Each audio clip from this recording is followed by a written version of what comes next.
ತುಮಕೂರಲ್ಲಿ ಒಬ್ಬರು ಶಕುಂತಲಾ ಮೇಡಮ್ ಅಂತ ಇದ್ದರು. ಹ್ಮ್ ಅವರು ಹೊನ್ನಂಜಾಚಾರ್ ಅಂತ ಹೊನ್ನಪ್ಪ ಭಾಗವತರ್ ಅಂತ ಕೇಳಿದಿರಲ್ಲ ನೀವು? ಅವರ ವಂಶದವರೇ, ಅವರು ಶಿಷ್ಯರಂತೆ. ಅವರು ಆಗಿನ ಕಾಲದವ್ರು ಅವರೆಲ್ಲ. ಸೊ ನಮ್ಮ ತಂದೆ ಅವ್ರಿಗೆ ನಮ್ಮ ಮನೆಗೆ ಬಂದು ಸಂಗೀತ ಹೇಳ್ಕೊಡೋ ಥರ ವ್ಯವಸ್ಥೆ ಮಾಡಿದರು. ಆ ಟೈಮಲ್ಲಿ ಏನು ಗೊತ್ತಾ, ನಾನು ಬಹುಶಃ 5, 6, 7, 8ನೇ ಕ್ಲಾಸು, 4 ಇಯರ್ಸ್. ಆ ಟೈಮಲ್ಲಿ ಅವ್ರು ನಮ್ಮ ಮನೆಗೆ ಬಂದು ಹಾಡು ಹೇಳ್ಕೊಡ್ತಾಯಿದ್ರು. ಅಂದರೆ ಕರ್ನಾಟಕ ಶಾಸ್ತ್ರೀಯ ಸಂಗೀತ ತುಂಬ ಚೆನ್ನಾಗಿ ಹೇಳ್ಕೊಡ್ತಾಯಿದ್ರು. ಸೊ ಆ ಟೈಮಲ್ಲಿ ಏನು ಗೊತ್ತಾ, ಅವ್ರು ಹೇಳ್ಕೊಟ್ಟಿದ್ದನ್ನು ಪಾಠ ಒಪ್ಪಿಸ್ಬಿಡೋದಷ್ಟೇ. ನೆಕ್ಸ್ಟ್ ಡೇ ಬಂದಾಗ ಅವರು ಹಿಂದಿನ ಕ್ಲಾಸಲ್ಲಿ ಏನು ಹೇಳ್ಕೊಟ್ಟಿದ್ರು ಅದನ್ನು ಒಪ್ಪಿಸೋದು, ಆಮೇಲೆ ಅಷ್ಟೇ. ಆಮೇಲೆ ಅಭ್ಯಾಸ ಮಾಡೋದು ಅದೆಲ್ಲ ಏನು ಸೀರಿಯಸ್ನೆಸ್ ಇರಲಿಲ್ಲ.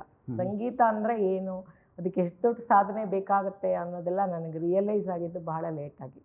ಬಟ್ ಸುಮ್ಮನೆ ಕಲಿತಾ ಇದ್ದೆ, ಅವ್ರು ಹೇಳ್ಕೊಟ್ಟಿದ್ದು ಒಪ್ಪಿಸ್ತಾ ಇದ್ದೆ. ಸೊ ಅವ್ರು ನೆಕ್ಸ್ಟ್ ಹೇಳ್ಕೊಡೋರು. ಹಾಗೂ ಹೀಗೂ ಸೀನಿಯರ್ ಎಕ್ಸಾಮ್ವರೆಗೂ, ಜೂನಿಯರ್ ಆಯಿತು, ಸೀನಿಯರ್ ಎಕ್ಸಾಮ್ವರೆಗೂ ಪಾಪ ಅವ್ರು ಹೇಳ್ಕೊಟ್ರು ನನಗೆ. ಆಗ ನನಗೆ ಆಗಿನ ಕಲಿಕೆ ದಿನಗಳು ಹೇಗಿತ್ತು ಅಂತಂದರೆ, ಸೀರಿಯಸ್ನೆಸ್ ಅನ್ನೋದು ಒಂದಿಲ್ಲ.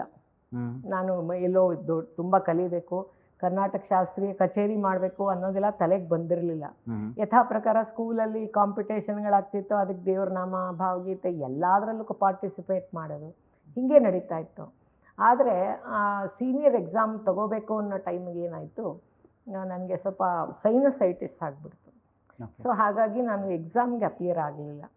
ಸೊ ನನ್ನ ಸೀನಿಯರ್ ಎಕ್ಸಾಮ್ ವೋಕಲ್ಸ್ ಕರ್ನಾಟಕ ಶಾಸ್ತ್ರೀಯ ಸಂಗೀತದ ಎಕ್ಸಾಮ್, ಗೊತ್ತಾಯ್ತು. ಅದಕ್ಕೆ ನಾನು ಅಪಿಯರ್ ಆಗಲಿಲ್ಲ. ಸೊ ಅಲ್ಲಿಗೆ ನಂದು ಕರ್ನಾಟಕ ಶಾಸ್ತ್ರೀಯ ಸಂಗೀತದ್ದು ಕಲಿಕೆ ಮುಗೀತು, ಬಿಕಾಸ್ ಆಫ್ ಸೈನಸೈಟಿಸ್. ಆಯಿತಾ. ಆಮೇಲೆ ನನಗೆ ಅದೊಂದು ಫೌಂಡೇಶನ್ ನನಗೆ ಸಿಕ್ತು. ಸೊ ಇದ್ರದ್ದೆಲ್ಲ ಮಹತ್ವ ನನಗೆ ಗೊತ್ತಾಗಿದ್ದು ಯಾವಾಗ ಅಂತಂದರೆ, ನಾನು ಆಗ ಕಲ್ತಿದ್ದಿದ್ದು ಚಲನಚಿತ್ರ ರಂಗದಲ್ಲಿ ಹಾಡಕ್ಕೆ ಬಂದಮೇಲೆ. ಸೊ ಅವಾಗಿನ ಫೌಂಡೇಶನ್ ಎಷ್ಟು ನನಗೆ ಹೆಲ್ಪ್ಫುಲ್ ಆಯಿತು ಅನ್ನೋದು ಅದರದ್ದು ನನಗೆ ಅವಾಗ ರಿಯಲೈಸ್ ಆಯಿತು.